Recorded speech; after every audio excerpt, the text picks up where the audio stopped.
Hello and welcome. Assalamu alaikum. Peace be upon you. The title of my presentation today is Creating a Financial Mindset. My name is Muhammad Faisal Abdur-Rahman. So a little bit about me. I consider myself to be a financial planning advocate.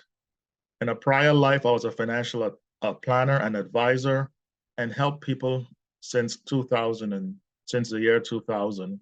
And even prior to that, I started investing on my own.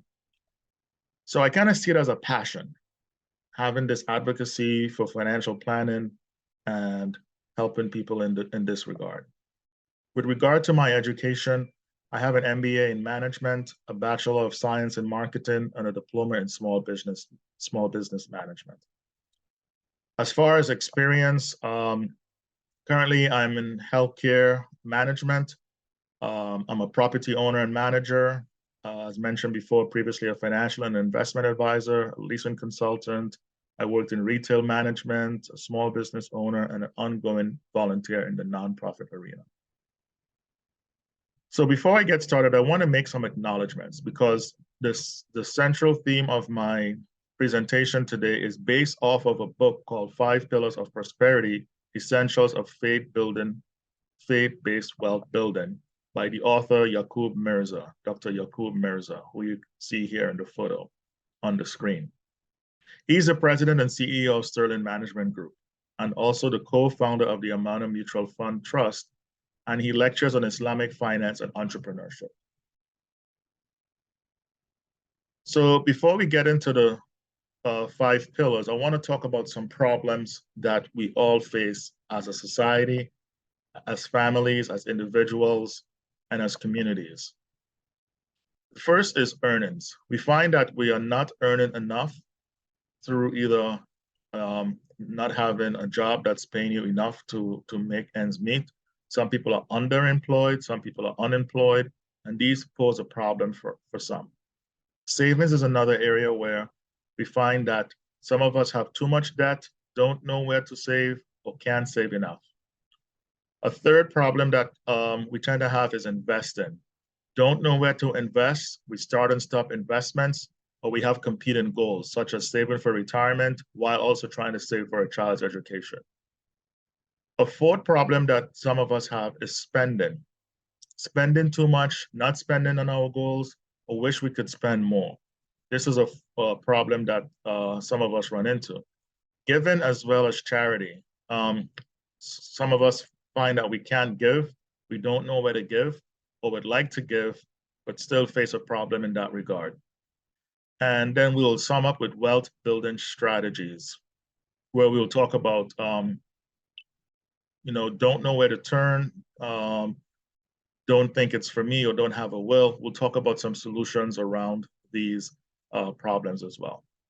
So as I mentioned before, the premise of my presentation is built off of the book called 5 Pillars of Prosperity, which you can see here on the screen, Essentials of Faith-Based Wealth Building by Dr. Yaqub Mirza. So we'll discuss some solutions at a high level, with the first pillar being earnings. And here we'll talk, where does your income come from? The second pillar is savings. And here we'll talk about how to save and some saving strategies. The third pillar is investing. And here we'll talk about what are the options for investments. The fourth pillar is spending. And here we want to look at spending as it relates to paying for your goals. So we want to reorient our minds when we think about spending. This is not for daily living or operational expenses, but how do we take money and put it toward our goals? The fifth pillar is giving. As we know, charity is a central part of our faith, zakah, and we'll talk about some ideas around that, who qualifies for it, and how much you pay annually as far as zakah is concerned. And then we'll end up with wealth building strategies, growing, preserving, and transferring assets. So this basically sums up the 5 pillars, which in summary is earning, saving, investing, spending, and giving. So pillar 1, earnings. The primary way where most people earn their money is through employment. Think of it as a job where you trade your time for money. If you cannot trade your time for money, then you have lost your income. So the majority of people fall into this category. The next category is where other people make money for you. So here we think about business owners, people who have some type of business where it's generating revenue and earning profits, which the owners then take and utilize for their own purposes. So it's based off of the activity of others who leverage their time in this case, and the owner benefits from that talent or skill that the person is bringing to the table to generate revenue and profits for them. So this is another category, a smaller category of people fall into this section here. And then you have a third way of earning where your investments make money for you. So here we're talking about using money to make money through investments. And people who come to mind are like Warren Buffett, who has been mentioned before. He's considered as the sage of Omaha. He's a wealthy billionaire who have been utilizing this strategy since the age of 14 to earn a living. And not many people can really participate in this because it requires a certain level of skill and knowledge as well as time, and which those three combination is not something that most people have. A small number of people are really able to participate in this, but by no means it's the average person on the street. But we'll talk about ways in which we can still use investments as an option for us to earn money in addition to, say, working for someone or even having your own business. Now, there are 8 qualities for success, and these 8 qualities are ingredients that can be applied not just in investing, but also in life in general. And these qualities are 1, gratitude, 2, a strong work ethic, 3, focus, 4, persistence, 5, passion, also known as ambition, 6, integrity, 7, high standards, 8, service to others. So these are just key ingredients that anyone should have as they think about developing an investment strategy, or even in your home or even in workplace. These strategies will bode well for success, or qualities rather will bode well for success. The second pillar is saving. And here we want to make reference to the Holy Quran, where Allah says in chapter 12, ayah 47 to 49, where he instructs Prophet Yusuf to put aside great reserves to meet the needs of famine. So what Allah is instructing Prophet Yusuf here, and really a reminder for us, is to really save for a rainy day. So we all know that that rainy day is going to come, whether it's in the form of a retirement or saving for a child's education or building up a cash reserve for an emergency fund or even saving for Hajj. So in order to get to those goals, we have to put aside some of our earnings each month or each quarter or each year, depending on what type of a cycle we want to set up to put aside these savings in order to save for that period of time when we want to realize that goal. So the Quran is instructing us here about that. Another Quranic ayah is Surah 26, chapter 26, verse 151, where Allah says here, and follow not the bidding of those who are extravagant. So what this ayah is basically cautioning us on is to not be extravagant in our spending. Do not spend unnecessarily on things that are of no importance to us, or trying to keep up with the Joneses, or buying all brand name type of items and so on. So let's be modest on how we spend and save some of those, or save the difference in some of those more extravagant or expensive items to put aside for our savings. I want to talk here about some quick statistics. 47% of baby boomers, these are people who were born between 1945 to 1966, who are roughly between the ages of 56 to 77, 47% of them have less than $100,000 saved. Now think about that. Pause and think about that for a second, right? 47% of this age category have less than $100,000 saved. So this is a group of people who have basically worked 30, 40 years of their life. Now they're in that phase to retire, and they realize that they can't because they don't have enough money saved. So what that does, it puts them into a position where 37% of them fear working into retirement. So when they realize that they don't have enough saved up, they are forced to go back into the workplace. And as we know, people are living longer and longer in the current time in which we live. People are living well into the 80s, into the 90s. So if someone retires, at 60, 70 years old, they can foreseeably live for another 20 to 30 years. And that's a long time if you don't have enough money to live off of.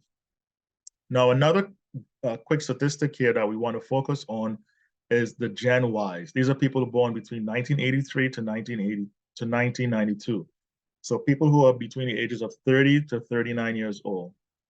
55% of them said that they have not started to save for retirement. So now think about that, right? Over half of this generation, Gen Y, do not have or have not saved up anything for retirement. And some of them are already approaching age 40 without any savings for retirement. So they are basically going to be in the same situation as their parents or even grandparents who are the baby boomers who are, not in a good position to save, not in a good position to retire because they don't have enough money saved. So this is something that we want to pay close attention to and be mindful of on both ends of the spectrum, the elderly as well as the youth who are not prepared for retirement.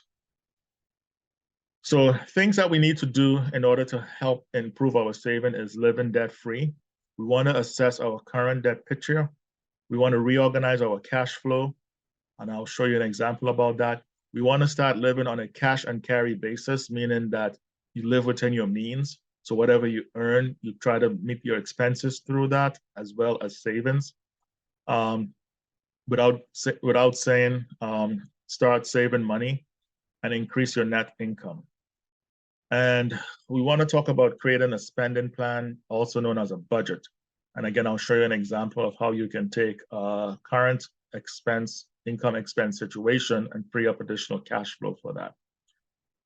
We talked about in the previous slide, your investments making money for you. And as I mentioned before, this requires a certain skill and knowledge as well as time. But we will talk about how we can leverage the skill and knowledge of professionals to help us utilize this particular strategy for savings. Developing a plan in order to save involves setting financial goals. So you want to be realistic. You want to establish time frames.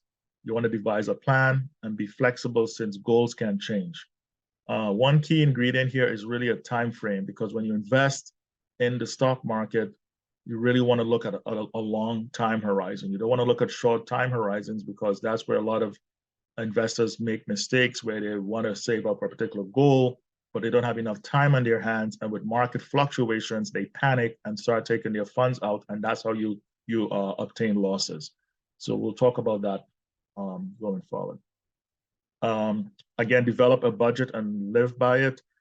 Here, I want to talk about 4 different categories of people. Some who are planners, some who are strugglers, some are deniers, and some are impulsives. Each one of us will fall into one of these categories, and we need to know who we are and how we can adapt to leverage the skills and talents of others to have a greater impact on our financial goals. The next slide, I want to talk about day-to-day spending, and this will tie into freeing up funds for investing through looking at a cash flow scenario and creating a budget. So here we want to talk about someone who, assuming that they're earning $18 an hour or earning about $2,800 a month. So I wanted to focus like on a lower category. I don't want to, look at a high income person or extremely low, below minimum wage or minimum wage. Someone just above minimum wage, where we can find some of the young people who are benefiting from this, as well as some of the retirement people might be in a situation similar to this as well. So here we're looking at Amina. And as you can see here on the screen, this is her budget. And I'll kind of highlight some numbers on here that I want to focus on. So after that $2,800 a month in income, after her taxes are paid, her net income per month is $2,235. That's the column I just highlighted here, which shows the net income on the top and then all the expenses at the bottom. Now, there's certain expenses that we want to highlight that Amina will need to cut in order to free up some cash so that she can save towards her goals. So the first item we want to look at is cable television. Right now, she's spending about $55 a month on cable television. We want to reduce that by $20. Another item here is clothing. She's spending about $130 a month on clothing. We want to reduce it by $30. And clothing is an area that I think us who live in countries such as the US tend to spend too much too regularly. The quality of clothing that we buy, by and large, can last for a long period of time. So there's really no need to be buying clothes every month. You have clothes for the 4 different seasons, and you can recycle those clothing every year. There's really no need to buy the latest brand or the new thing that come out every season. There are things that you can use for year after year. Just mix and match how you use it so you don't look like you're wearing the same thing every day. Just become creative about it. But in this case, we're going to say she's going to give up about $30 a month to help get towards her goals. Another item here is gas for car. Now, this is an area where it's very, difficult to talk about in our current times where the gas prices are high, and it might be a little bit more difficult to manage. But how you want to look at this is how you're really using your vehicle. Are you going on a lot of recreational use of it, or are you just strictly using it for work and other necessities? But in this case, I think Amina is going to give up some other recreational use by saving $20 a month. So from $145, she's going to save $20 to get it down to $125 a month for gas.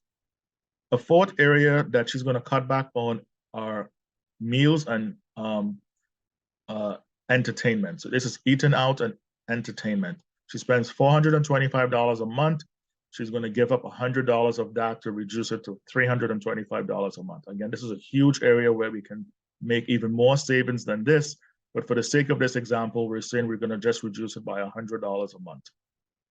And last but not least, a fifth item here is miscellaneous expenses, daily expenses, which adds up to about $100 a month. We want to cut that in half by $50 that she is willing to adjust her budget on. So all in all, we're looking at about $220 that Amina is freeing up as additional cash flow to help her save towards her goal. Because if you look at the first column, one of the challenges that we have here is that Amina is coming up short per month by $85, as you can see here. $85 is where she's coming up short per month. Now she's freed up an additional $220 that she can use towards her goal. Now, on top of that, another thing that Amina has done is work overtime. So at the top, you see that blue arrow where $40 has now increased her net take-home pay to $2,275. This will allow her to increase her overall cash flow, and instead of having spent $2,320 per month, she would have spent $2,100 a month, leaving her a net cash flow of $175. This is extra money that she can use towards saving towards her goals. Any questions so far? Is this clear?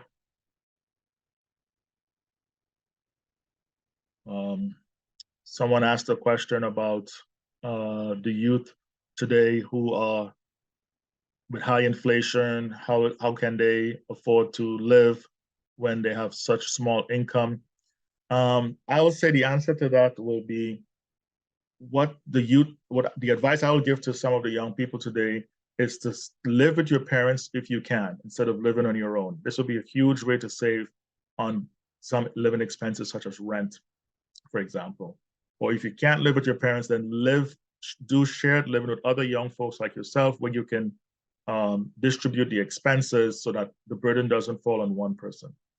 Another piece of advice I'll give here is a lot of young people I see, they try to keep up with their friends and others by just spending exorbitant amount of money on things like coffee, for example.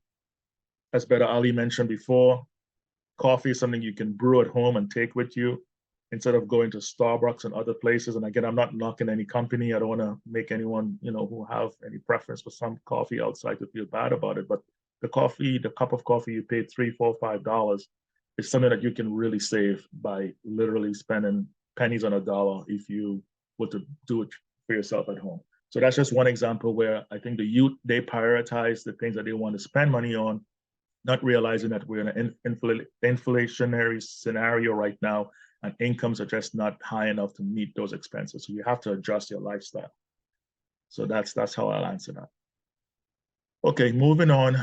The next pillar we want to talk about is investing. Pillar 3 is investing. And here we want to talk about setting up an investment strategy. So we want to take a financial inventory, looking at all your income, all your expenses. Then we want to create an emergency fund, which is important because, as you know, things come up in life that are unpredicted and unplanned. And you want to be prepared for when those situations come up, that you can take care of it easily. So if you own a home, for example, if your furnace goes out or your water heater, you want to be able to have funds saved up to take care of that. Or if you own a vehicle, some major catastrophe happens after your deductible or insurance, you might have to spend some money on that. Or even a healthcare expense might come up that's unforeseen, that's beyond the normal premium you pay per month through an employer deductible, or even a copay. If you go to a doctor, you might have to pay something more, and that's when emergency fund comes in. So we want to be able to establish that. Some financial advisors talk about when regard to emergency funds that you should have 3 months of your expenses saved up for an emergency fund. So like in the previous example where Amina had about $2,100 a month in expenses, she will want to save up about over $6,000, which is 3 months of expenses, to be able to cover those basic expenses. But in reality, the reason you're doing that is really for emergency expenses, things that might come up that are unforeseen. You'll be able to take a pot of money out and spend towards it. So you want to create an emergency fund and have that in place. The third item here is to determine your risk tolerance. Some people are very aggressive in how they invest. Some people are moderate. Some people are a little bit more conservative. So when you structure your portfolio for investing, you want to make sure that you take that into mind. And there are certain questions that financial advisors can help you answer that determines where you fall in that spectrum and help you to create a portfolio that's within a certain risk tolerance that's suitable for you. As we mentioned, creating an investment portfolio. You want to consult an investment professional, educate yourself, take a consistent approach. So once you start with whatever strategy you wish to implement, you want to be consistent with it. You don't want to be changing it up too much. However, you should be looking at your portfolio, I would say, on an annual basis and make necessary adjustments as you continue to get towards your goal. But you don't want to take a weekly or daily approach where you keep changing your strategy, because that's not going to go well for you. Seek out faith-based investments, and we'll talk about a couple of companies in America that we can use for that purpose. Here we want to look at investment vehicles for Muslims, things like real estate, which is a traditional choice that a lot of people tend to do. We want to talk about the role of stocks. Mutual funds is a possible solution, and again, just to highlight here, mutual funds are basically like a basket of stocks where you can purchase it for one price. So you can have different types of mutual funds. Some people have tech funds, some people have growth-oriented funds, income-oriented funds. What it means is that the companies within that portfolio are multiple, as opposed to stocks where you buy 1, 2, 3, or 4 stocks. In a mutual fund, you have hundreds of stocks for one share price. So that allows you to diversify your risk, essentially, where you're not putting all your eggs into one basket. And nothing against buying 1 stock or 2 stocks, but if that's all you're doing and those stocks are going down, then you're in that position to lose a lot of money. So you want to be able to diversify. With regard to faith-based mutual funds, here in the United States, we have a few companies that you can look at: Amana funds, Azad funds, Iman funds, among 1 or 2 others. So these are funds that are governed by a Sharia board. As mentioned before in the Ashraf seminar, these are scholars who have reviewed what type of companies these fund managers should invest in for you as the investor. They have done the proper screenings, and then they say, okay, you can invest in these companies. So as Muslims, we know we don't look at alcohol, gambling, weapons of mass destruction, There's certain companies and stocks that we would just totally forbidden from investing in to begin with. But the ones that are suitable for us go through some extra rigorous screenings to make sure that they don't fall into things that are not Sharia compliant. And that was covered in our earlier presentation. A note about insurance. I want to talk a little bit about insurance here, takaful or cooperative or mutual insurance. And here specifically, I want to talk about like life insurance, because as we know in our faith, there are differences of opinion as far as life insurance is concerned. Some scholars said it's totally forbidden. Some says it is, but it has to be under a certain construct, like a mutual insurance company where everyone is pooling their resources and then profits are distributed among all those in the pool. That's considered to be more or less halal. However, the Fiqh Council of North America in 2006 came up with a ruling where they said the US laws have improved to prevent deception and uncertainty. These were two qualities that were highly prevalent in insurance contracts, where people were promised to have a certain death benefit, for example, but when the time comes, it was either reduced or they didn't get it. So there's a lot of deception and uncertainty, and that's what really made it haram in the eyes of the Muslim scholars who had forbid participating in it. But the rules have improved to the point now that you know what you will get at the end of a death scenario where you die and you need to leave funds for our loved ones. And then they also encourage to promote neutrality and investments. That's something that the insurance or the life insurance contract should have, and ideally avoid riba, which is something that we want to definitely stay away from. But the way these funds are invested, it could have some riba involved there. So what I want to talk about is really income replacement. And that's how we should look at life insurance, as income replacement. Because when you have that person who is the sole breadwinner, for example, who is going out and working day in, day out, if they should have an untimely death and leave back a spouse and kids who will rely on them for that sustenance, you want to be able to be responsible enough to leave them a pot of money that they can take care of themselves for a period of time until the living situation can change, whether it's through a remarriage or something else that a family member can help or what have you. But by and large, as we know, living in the US, living in the West, that's generally not the case for most people, where family members can come in and just pick up their responsibilities from a father, for example, if he has passed away.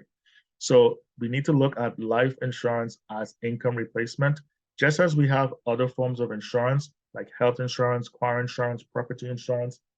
These are all forms of insurance that we utilize to help take care of a loss when it happens. And they are similarly invested as a life insurance contract. So they will still have some questionable aspects about how it's invested and so on and so forth. But I think we need to look at it from the point of view of not dying, not having some type of income replacement. And then you see these GoFundMe pages come up. We see these handouts at the Masjid, the families coming in and trying to make ends meet. And it's difficult in a community to help take care of a family for months or years because that income is now lost. So our mindset and insurance need to change to that of income replacement, and think of it as having that income to replace the lost income of a loved one. Again, initially, I think one of the things the scholars had, the problems they had with life insurance is really the term, the name of it, life insurance, insuring life. And as we know, we cannot insure life. Only Allah has control of our life, when we're going to die, how we're going to die. This is all in the hands of Allah. So as Muslims, we need to be aware of that and know that that's not what we mean by life insurance. We're not insuring our life, but we're looking at income replacement. And this is something you can sit down with a financial advisor to determine what amount of insurance you should get based on your annual income, what stage you are in life with young kids, people going off to college, perhaps out of the home. So your need for whatever that life insurance policy will vary depending on your own situation. And again, a financial advisor can help you in that regard. Any questions on that? I hope I made a clear argument for the importance of this particular tool in the financial planning basket.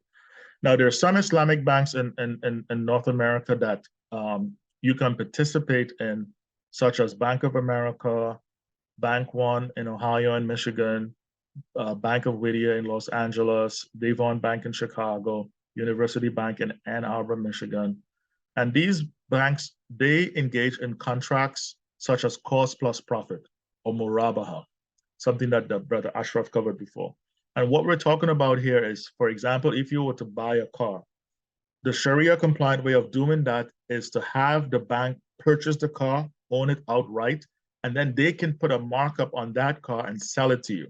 So, for example, if the car is $20,000 and they bought it and they sell it to you now for $25,000 to make that $5,000 profit, that's totally halal.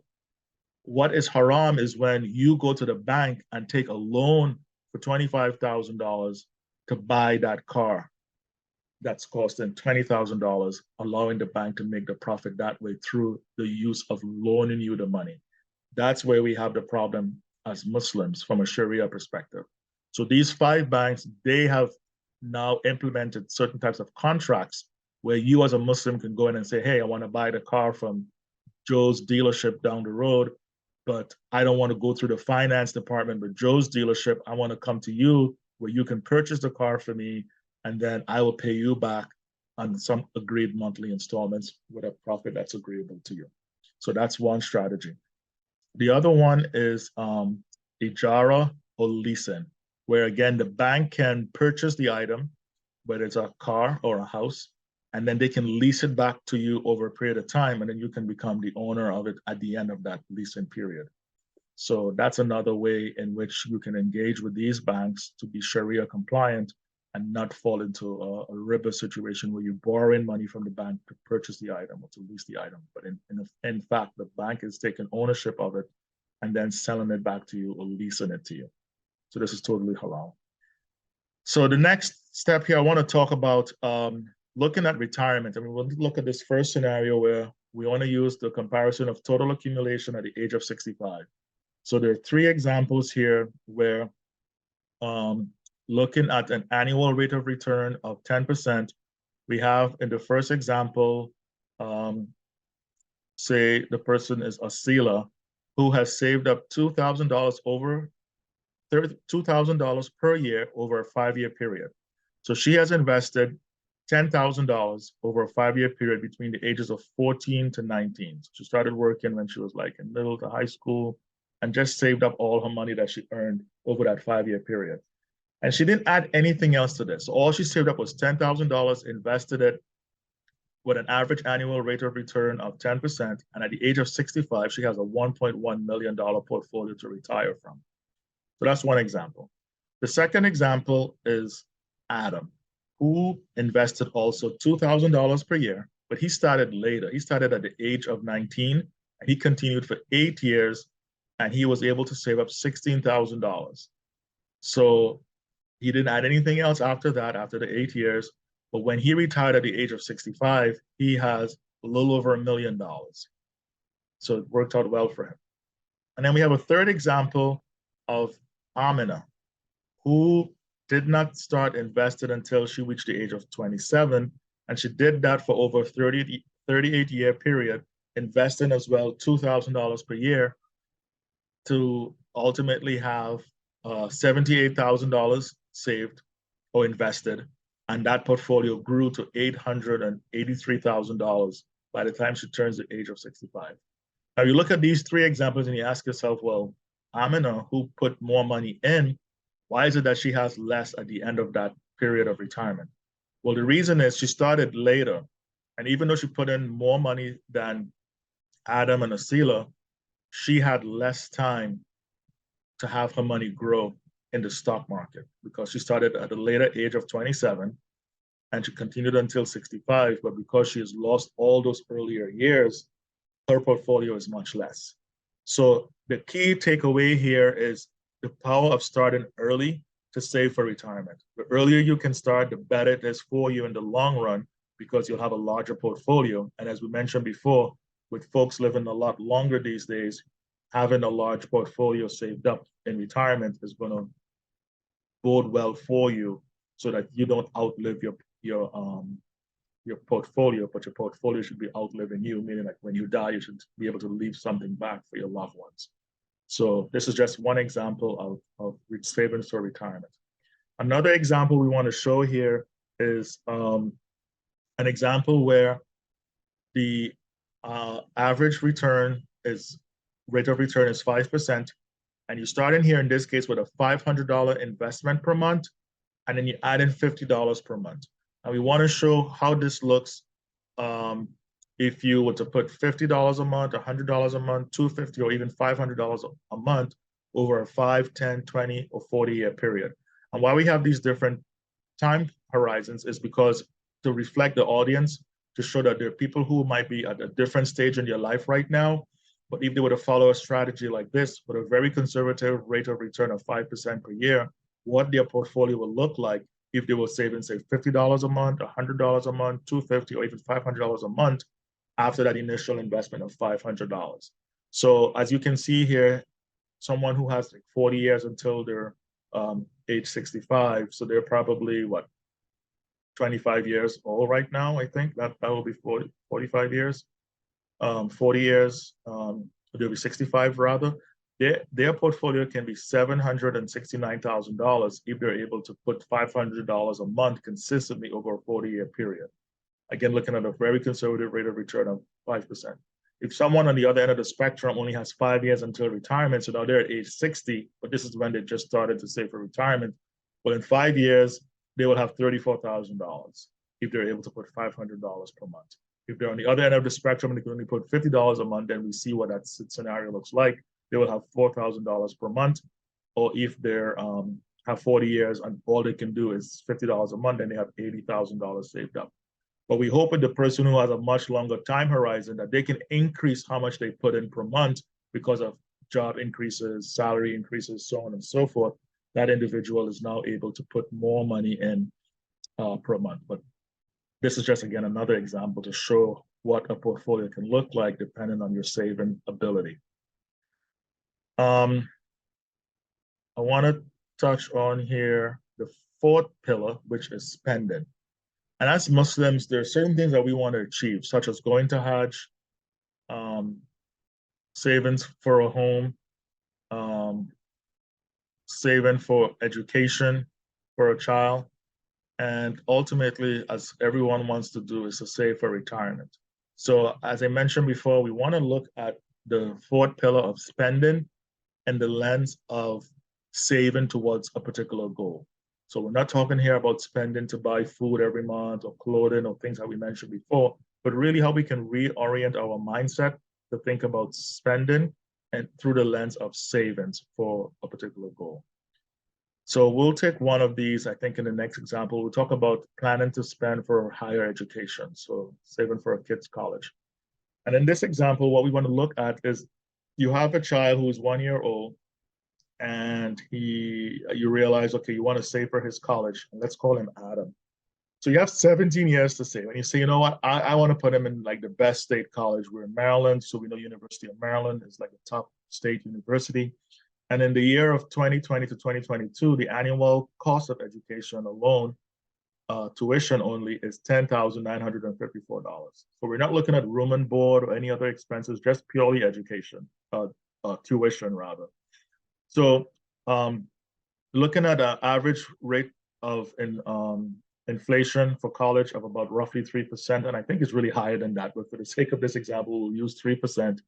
With an inflation factor of 1.65, you realize that in 17 years, for 1 year of college, it will be $18,000. So it'll increase from $10,954 to $18,074. That's what the annual cost will be when Adam turns 18 in 17 years.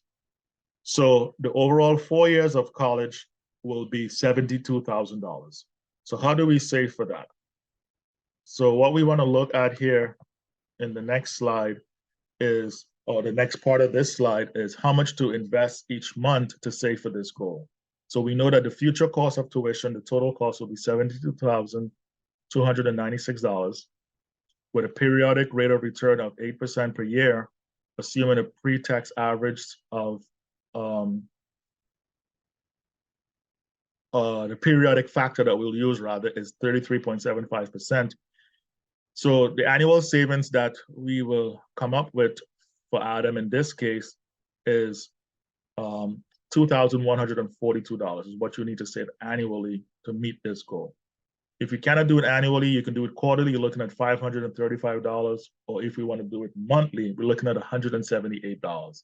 And if you recall from the earlier example, we were able to save $175 per month that Amina can use towards her goal. So say if Adam is her son, for example, and this is what she wants to do for his college education, then she will need to put aside $178 over the next 17 years per month to save for his college education.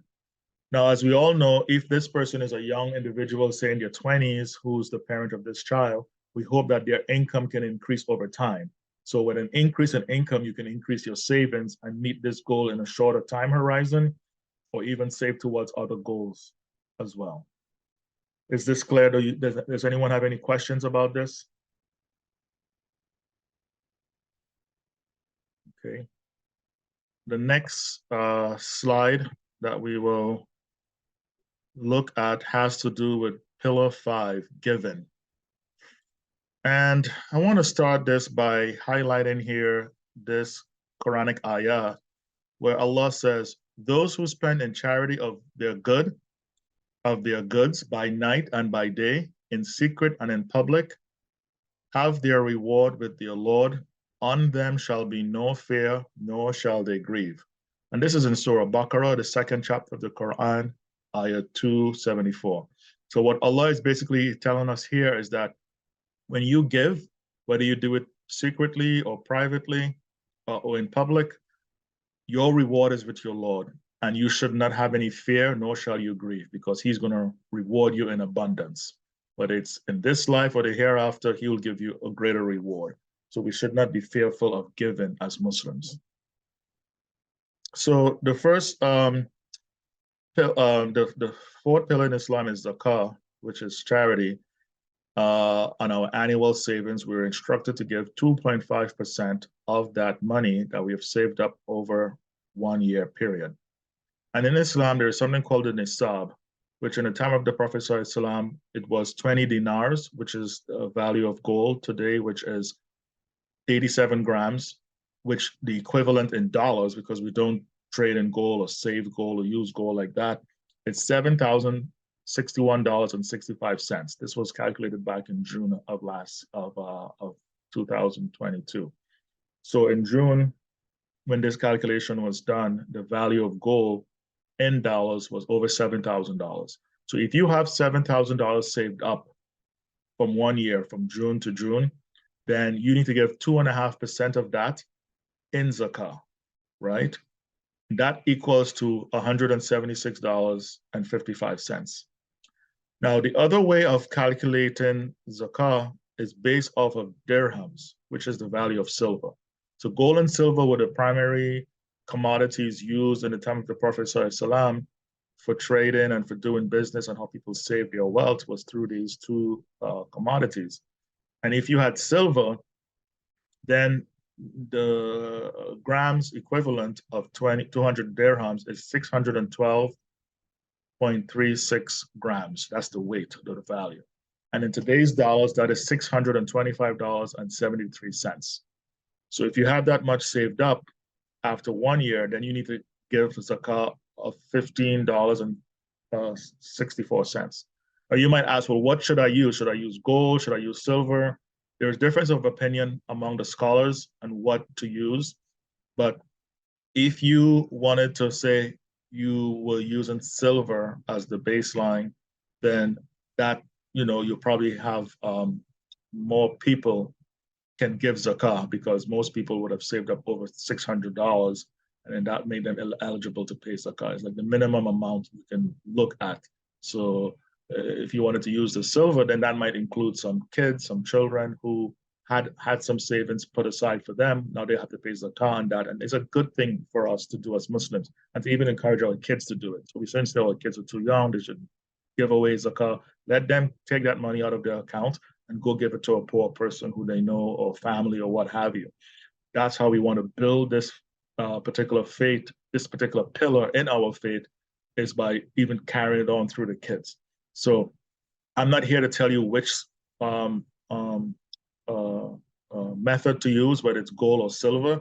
You can discuss that with your scholar or religious authority who you can feel more confident of what should be applied to you. I'm just giving it to you as what the Prophet ﷺ did in his time when these were the two commodities that people used.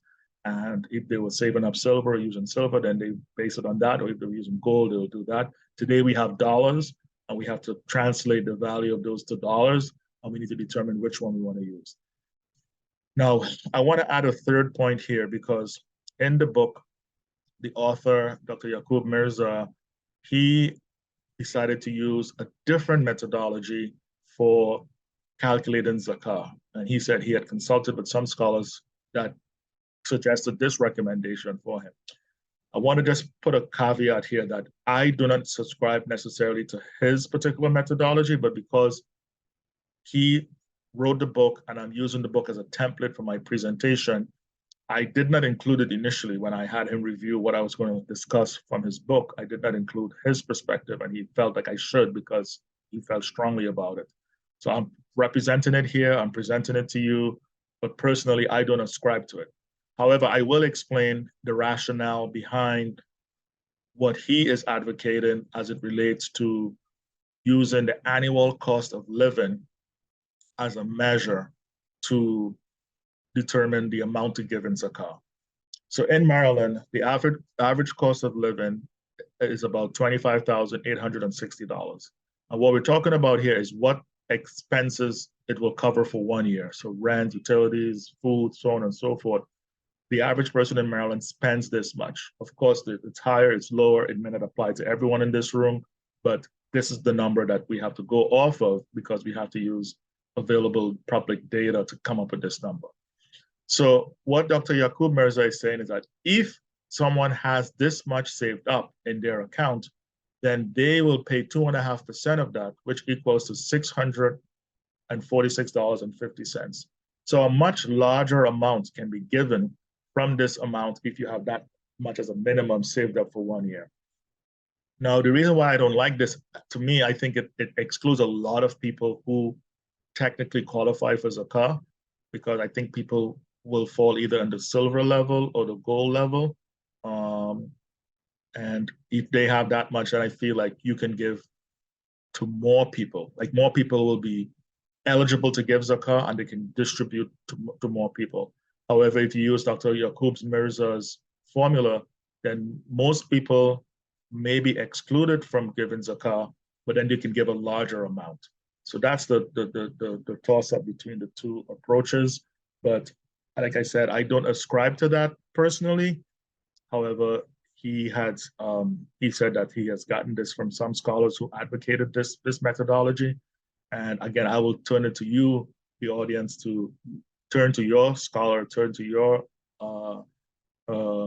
sheikh or imam, and get their advice on what you should do in your own situation. As mentioned before, as a disclaimer, I'm not here to promote anything. I just want to present the information as is, but for you to go back and talk with your advisors, scholars, what have you, on what is best for you.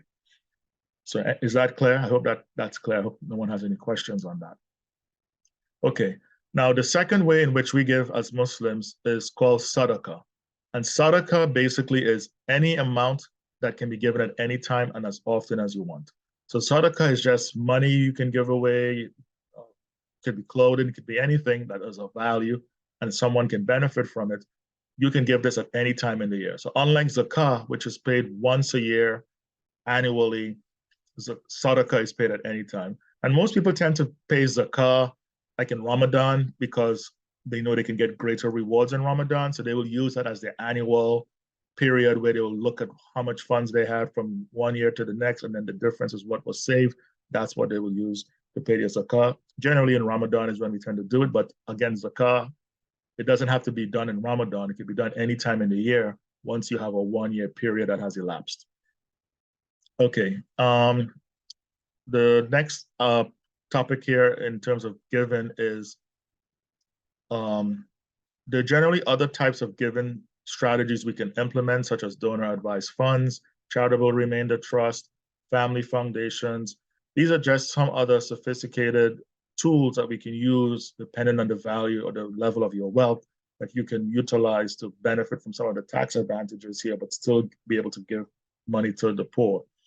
And, I want to end with this last quote here from Sir John Templeton. He said, help yourself by helping others. Those who do good do well. And he was a famed investor who, as many wealthy people in the United States, tend to give back their wealth, sometimes during their lifetime or even upon their death. People such as Carnegie, Vanderbilt, Rockefellers, you've heard these names over the years, who had lived in a bygone era over 100 years ago, some of them. But their names still live to this day because of the legacy in which they have left with the money that they have left up after they died. So I'm saying that to say that these principles are not just shared by Muslims, but also people who are non-Muslims have this spirit of giving. And this country is big in terms of that. Even today, we mentioned Warren Buffett, we know of the Bill Gates, Elon Musk, Jeff Bezos. These are all the big billionaires, top 10 billionaires, top 5, what have you, who have all made pledges to give away all or a certain percentage of their money even before they die. And many of them have even said they're only going to give a small percentage to their kids.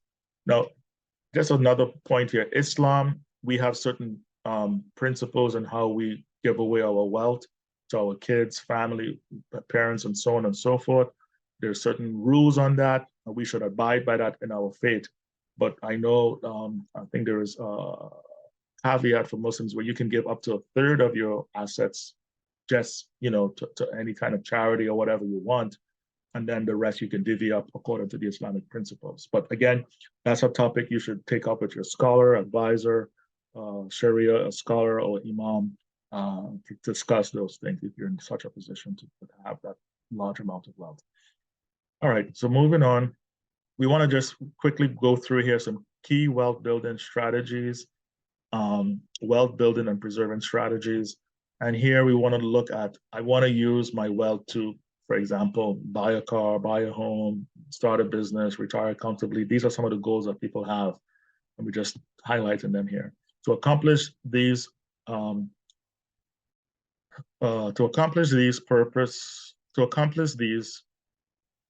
my short-term goals will be to accumulate 1 year's worth of savings, say to purchase a car, accumulate 3 years worth of savings to go to Hajj, accumulate 5 years worth of savings to put as a down payment for a home. So this is just basically here talking about timelines, setting up timelines to meet certain goals and how you go about saving for them. My long-term goals are to accumulate $15,000 in savings in 8 years to help a child go to college. We showed an example earlier about that. Accumulate 20 years worth of savings for a comfortable retirement. We showed a couple of examples about how to go about saving to get to that retirement goal. Here we want to talk about my strategies for building wealth are to save monthly, set up a budget, invest in a house, use tax-deferred investments such as IRAs, Roth IRAs, so on and so forth, educational IRAs to help save for kids' education. These are all different tools that you can utilize to save for a particular goal and benefit from certain tax advantages that these tools will have. My strategies for controlling debt are the following. Set up a debt management goals. Things such as mortgages on a car are like what people might consider to be good type of debt to get into because you get the deduction from the mortgage. The car payment, you don't necessarily get any deductions from it, but it's a tool that you use to earn money because it takes you to work or what have you. Things that you want to do is pay your credit card in full each month. You want to avoid accumulating debt, paying cash when you can, and pay off debts as quickly as possible. So as we mentioned before, you really don't want to be paying the minimum payments. You want to live within your means and be able to pay off your credit card in full each month.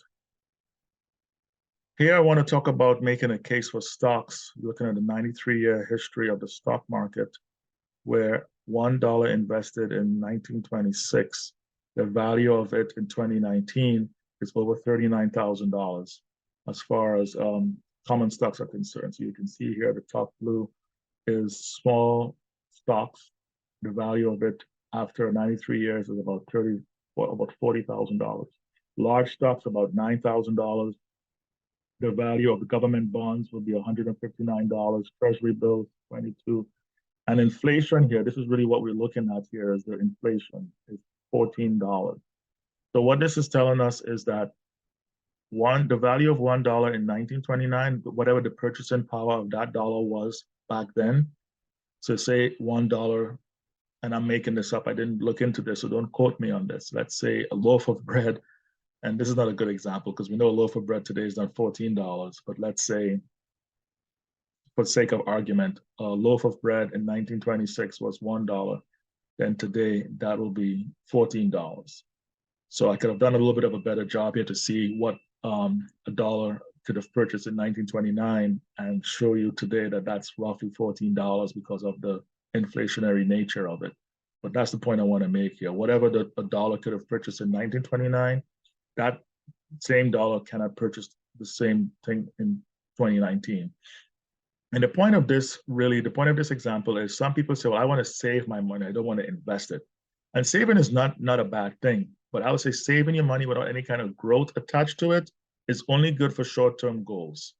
Things that, like that saving up for 3 months emergency fund or what have you, you may not want to put that into the stock market because over time, the value of your saving is diminished by the inflationary nature of the cost of living, of things going up. So you don't want to save for retirement by just putting the money under your mattress, for example. You want to invest it because 20, 30 years from now, what that pot of money can purchase 20 years earlier will not be the same 20 years later. So you want to have some type of a growth attached to it so that you can buffer the inflation. And you want to make sure that your returns are greater than the inflationary rate. So I hope this makes sense. Another example I want to show here is, again, making the case for stocks is in a 19-year history between the year 2000 and 2019, how the value of $1 has grown to $5.93 at the top for small cap stocks, government bonds 7%, large stocks 3%, and again, inflation was about 2%. So $1 in 2000, the purchasing power of that in 2019 is $1.53. So it went up by 53 cents. Whatever a dollar can purchase in that period of time has gone up. So there's another shorter time horizon, not 93 years, but 19 years. And you can see how stocks have performed. The case for REITs, which are real estate investment trusts, this is another category where you can invest some of your assets in and have favorable returns over a 30-year period. When you look at REITs versus gold, because a lot of people invest into gold nowadays as well, and I'm not knocking gold at all, but as a commodity, you can have some buffer against inflation. But as you know, you'll have to sell that to get the cash. So while gold had went up $2, or a little bit over $2, REITs, on the other hand, the value of the REIT portfolio is over $92. So it even beat stocks over this 39-year period between 1980 and 2019. A REIT portfolio being invested in real estate investments showed to have a greater return, even more than stocks. So you want to have a diversified portfolio is the other argument here. You don't want to just invest all in stocks, but you want to have some into real estate. And these REITs are basically, again, a pool of companies that are real estate companies that have leases, and the income that's derived from the rents are shared back with the investors, in addition to the value of the portfolio, because they trade these REITs on a stock market. So in addition to having a rise in your portfolio based on the stock price, you also derive income from it, from the rental income, from the rents that are gained from the leases. So hope this makes sense. Is this clear? Okay. The next slide here is a little bit colorful, but this is one of the last slides I will talk about in terms of making a case for diversification. So over a 20-year history, what you want to look at or pay attention to is all the gray boxes in the middle. And what we're looking at here is this represents a diversified portfolio, meaning that you've invested in large companies, small companies, growth, technology, so on and so forth. For us as Muslims, we want to stay away from the treasury bonds, which tend to be interest-bearing type of accounts or portfolios. So if we were to exclude those, it might look a little bit different, but you'll still be in the middle. And what this is really showing is that when you invest in a diversified portfolio, you're smoothing out your risk. So you're not just invested in one particular asset class, because each one of these represent a particular asset class, whether it's international stocks, large companies, small companies, so on and so forth. People try to time the market by just putting the money into one asset class. And by doing that, they are taking on excessive risk. So if you look here at 2017, for example, 25% return was for international stocks. So the mistake a lot of investors do is they say, okay, international stocks did well in 2017. I'm going to invest in that. But they're coming in at the end of 2017 with that idea. And what happened in 2018?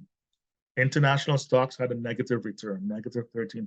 So while in 2017 it benefited by 25% return, most investors who are timing the market, they come in late, put the money in, and then now they're having a loss. Whereas if you had a diversified portfolio, your loss would not have been as great. You would have had a negative 5% return in that particular year because stocks didn't do so well in the year 2018. So negative 5% versus negative 13%, you should figure out where you want to be. So this is just an example for a diversified portfolio and the importance of minimizing risk by not putting all your eggs into one basket. I hope this makes sense. Now here is a case against market timing. So that's kind of what we were talking about before, people who time the market and how it affects your portfolio. So in this example, what we want to look at is a hypothetical growth of $10,000 in the S&P 500, which is a stock index. So if you invested $10,000 in 1980 and left it there throughout the entire period of time until the year 2016, your portfolio or that investment would have grown to over $500,000, right? Now, what this is talking about is if you had missed the best 50 days, the value would be 31,000. If you missed the best 30 days, the value would be 97,000. If you missed the best 10 days, the value would be 247,000. If you missed the best 5 days, the value would have been 331,000. But if you stay invested, you would have accumulated over $500,000. So again, while even if you had missed some of these best days, you'd have still returned at least $31,000. If you had missed the best 50 days, you say, hey, I still made more than 10,000. But if you were not timing the market and taking the money out or just having to miss these opportunities, your portfolio will be so much greater. So again, this is a case for not timing the market and to keep your money invested until you reach your goal. Don't try to pull the money out when the market is going down, because whatever you pull out, you've sold those shares and you've sold at a loss, and that's not a good thing. You want to always sell at a high when you can make some profit, and that's where you work with an advisor who can rebalance your portfolio, where when you have some good years, you take off some of those profits and you invest them into things that are a little bit more stable, so that when the market is down, you're not panicked to try to take out a large amount of money to then make those losses. All right, so here we want to touch a little bit on inheritance. In our faith, as we know, having a will is important. We want to make sure that we don't die without having a will in place. We want to look at other strategies such as a revocable living trust. There are things such as irrevocable trust, family limited partnerships. Depending on the size of your wealth, some of these other three strategies will come into play, but at a minimum, all of us should have a will in place which stipulates how we want our assets to be divided upon our death. If we don't have this in place, then it goes to the state, and then the state determines how to divide up your assets, and it's generally not favorable for your loved ones, beneficiaries, heirs, so on and so forth. So I'll end here by just asking everyone if they can name the 5 pillars. If you can tell me what the 5 pillars are. I just want to make sure everyone is still awake, no one has fallen asleep. Okay, I'm hearing different things. I'm hearing earnings, spending, Yep. Giving. Yep. Savings and investing. Yeah, that's it. You guys got all five. So again, the summary of this presentation was on the 5 pillars of investing, which is earning, saving, investing, spending, and giving. And I encourage everyone to try to implement these as best as you can so that you can benefit yourselves and your loved ones as you save towards your goals. So with that, I want to thank you for your time. Appreciated the questions that came in, and just would like to end right here. These are just the references from some of the sources I used to develop my presentation, including Dr. Mirza's book, which is 5 Pillars of Prosperity here, in addition to some other information that I use. So with that, I want to thank you for your time and hope you have a great day. Assalamu alaikum.